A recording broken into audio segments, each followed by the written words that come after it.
What's going on, guys? My name's Cap Daddy, and in this video we're going to be talking about a few more builds that you can use in EASHL for either 3's or 6's in NHL 21.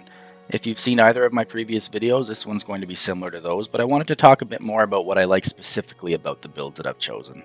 I've primarily been playing 6's this year, so these builds are naturally going to be geared more towards a 6's perspective, but I'm going to do my best to provide alternative traits for 3's where I can. And as a quick disclaimer, I'm in no way claiming that these are absolutely the best builds in the game. These are just some builds that I found to be extremely effective, consistent, and fun. And as with my previous builds, the heights and weights of these builds can be changed to suit your own preferences based on, speed, size, whatever you want. So I think that's enough of an intro. Let's get on to the builds. So the first build I'm going to be showing you guys is the one in the thumbnail, and that's my new sniper build. It's not too different from my old sniper, but I think it's a bit better, and I'll explain why as we go along. He's 5'7", 169 pounds, so he's quite small, makes him really suited for 3's gameplay, but if you're confident enough, you can take him into 6's as well. Just be mindful that larger players will push you around a bit more due to your low balance and strength, so stick to the wing. As a quick note for all the builds here, handedness is up to you. I can't play a righty, so I shoot left, you do you. And for our traits here, we have Dirty Dangles 1, Offensive Minded 1, and Quick Release is our specialty, and this particular setup makes him an absolute nightmare for opposing players and goalies. His shot and defensive stats are somewhat lower compared to my previous sniper build due to swapping out Sharpshooter 2 for Offensive Minded 1, but in return you get to keep your skating stats at 90s across the board. That quickness combined with this build's solid hands make this sniper exceptionally good at finding the open ice, and the quick release specialty adds a lot of power to our snapshots, particularly those coming out of dekes or toe drags, but also to off-balance one-time shots. His passing is kind of average, but you can still set up teammates for easy goals due to your speed forcing defenders to focus on you on the rush. If this build has any weaknesses, it's definitely in its physicality and defensive stats. There's not too much I would do to improve that or change that. However, I've seen some top players use a variation of this build that replaces Dirty Dangles 1 with the Bouncer 1 for higher body checking and acceleration. This comes at the cost of some balance. I don't particularly like it, but your mileage may vary. Defensively, this build is obviously not that great on paper, everything's in the red, but its speed and agility allow it to backcheck fairly effectively. It can get to loose pucks in the defensive zone, and it can really pester opponents into turnovers for offensive opportunities. You won't be hitting too many people off the puck, and if you throw poke checks into players' feet, you will be penalized, but you can definitely use your speed and positioning to be a defensive force in your own right. So I like this build a lot. I recommend you give it a shot on a winger in 3's. The next build I've got for you guys is definitely my favorite right now. I don't know what it is about grinders that I love so much this year, but I really can't get enough of this one, and I'll try to explain what makes it such a great center or heavy winger in 6's. Like my previous grinder build, this guy is 6'1", 209 pounds, with Dirty Dangles 1 as its first trait. Where it differs is that I've swapped out Precise Passing 2 for Strongman 2 to try to turn him into a better forechecker, and in my opinion it succeeds. As for his specialty, you can honestly slot in whatever you want here. I have Quick Release right now to try to improve my individual scoring ability, but I can see valid reasons for using Deflection Master, Drive the Net, One Time Wonder, or basically any specialization you enjoy using. As for how this build plays, I can honestly say it's the most fun build I've played yet in NHL 21. There are other player types that can score better or skate better, but nothing fork checks quite like a grinder does, and this particular grinder makes his living along the boards and in front of the net. He is extraordinarily strong on the puck for his size due to Strongman 2, requiring minimal effort to gain body position on players or knock them off the puck. Honestly, on many players, all you have to do is flick the right stick at them to make them lose puck control, and often it'll send the 5'7" builds flying on minor contact. This perk takes down your hand-eye and defensive awareness a bit, but neither is particularly important, and both remain in the 80s anyways. I've kept the Dirty Dangles 1 perk on this build because while I don't do a ton of L1 dekes, I like to have them actually work when I do decide to deke, and the extra puck control is just an added bonus. This build's weaknesses are its skating and its shot to an extent.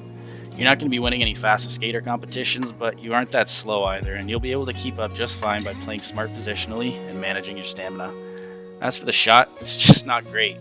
Quick release helps somewhat, but it's best to try to get a bit closer to the net before letting it rip when you can. Overall, this type of player is extremely fun to play, and I really can't recommend it enough, especially for center and 6's. The last forward build I'll be showing you today is my Playmaker setup, though I kinda have two variations of it. One's a bit more sweaty, the other's more experimental, which I'll get into shortly. I got the idea to try and make a hitting Playmaker style of player from watching llamapen's Matthew Kachuk build video, and I gotta say it's a ton of fun.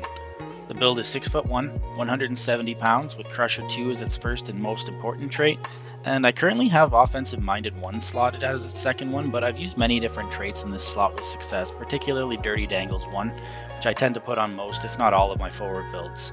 As I alluded to before, Crusher 2 though is what ultimately makes this build work, and kind of vice versa, as Crusher 2 is normally a tough perk to work into a build, due to it reducing your passing and puck control.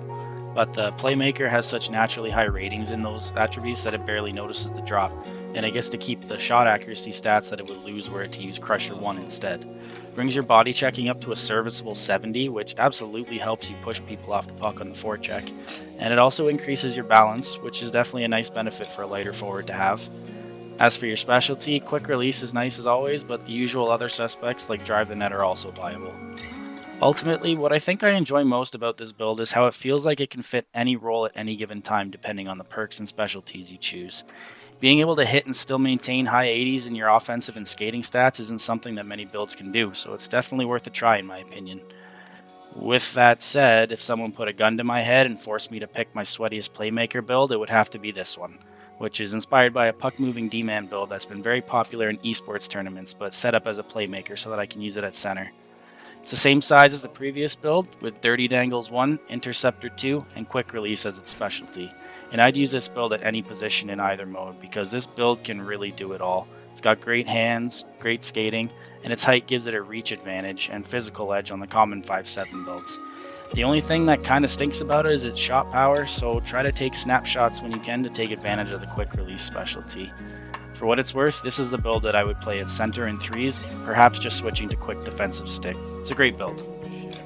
So I'm not going to spend too much time talking about this one, since it's not too different from my previous puck-moving D-man builds, but I just wanted to take a second to rave about the puck-moving D. It really is incredible just how powerful this build is in this game. I like to play it at 6'1" and somewhere between 170 and 196 pounds, with Interceptor 2 locked in as a trait, but for its other trait and its specialty, you truly can use just about whatever you want. It is a free-for-all. I've used Precise Passing 2 and had fun sending people with godlike breakouts. I've used Defensive Minded 1 to shut it down. I've used Crusher 1 to, well, crush people. You get the drill. Basically, anything you throw on this guy will work out because the attribute distribution on the puck-moving D-man is insanely good in this game. Honestly, I would use it over a Playmaker at forward if it could only take face-offs, and I think every D-pair needs at least one puck-moving D-man on it. Try it out if you haven't, it feels great. So the last build I'm going to be showing you guys in this video is my defensive defenseman build, and I kind of jokingly call this build the Sandman because it puts offenses to sleep. I honestly didn't think I would like the defensive D-man very much, but I was recently chasing elite rank and drop-ins and wanted to play some responsible D to lock down the last little bit of CR I needed, and I kind of fell in love. The build is a giant at 6'6", 213 pounds, and his traits are Backchecker 2, Interceptor 2, the Stretch Passer as a specialty. And my thought process when selecting my traits was that I wanted to improve both the build's skating stats and defensive stats, and with these traits I was able to accomplish both of those things.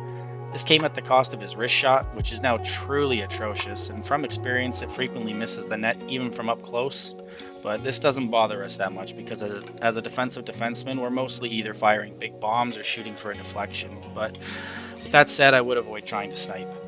Defensively, this guy is an absolute monster. With 94 stick checking, 92 shot blocking, and 95 defensive awareness, it is a rare thing for a puck to get by you near the net. With that said, EA kinda hates defense, so passes will occasionally get through you no matter how high your awareness is.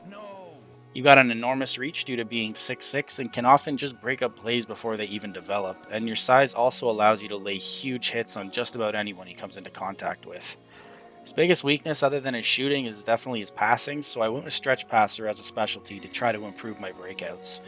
For whatever reason, this perk doesn't seem to light up green like the other specialties when it's active, but it seems to be working. Stretch passes seem to be going, so I'm sticking with it for now. However, my next choice would probably be back skating.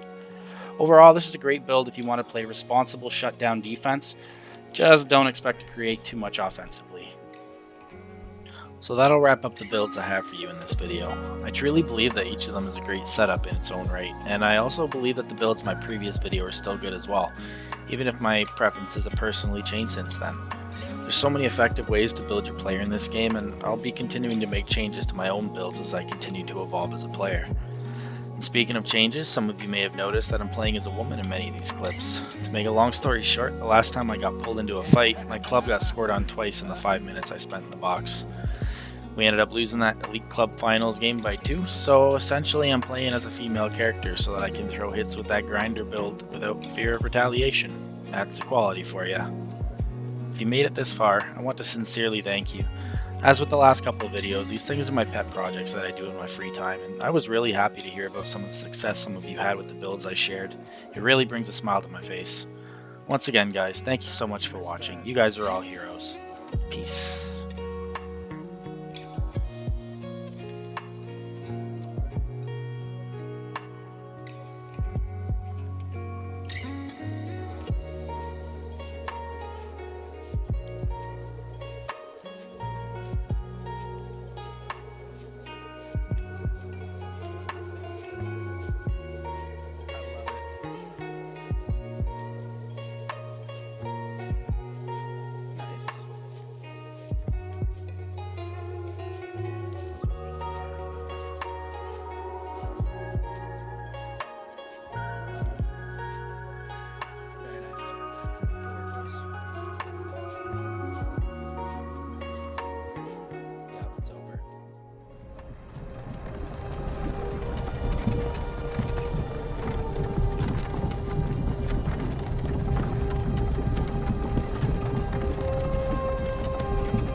Hey, you. You're finally awake.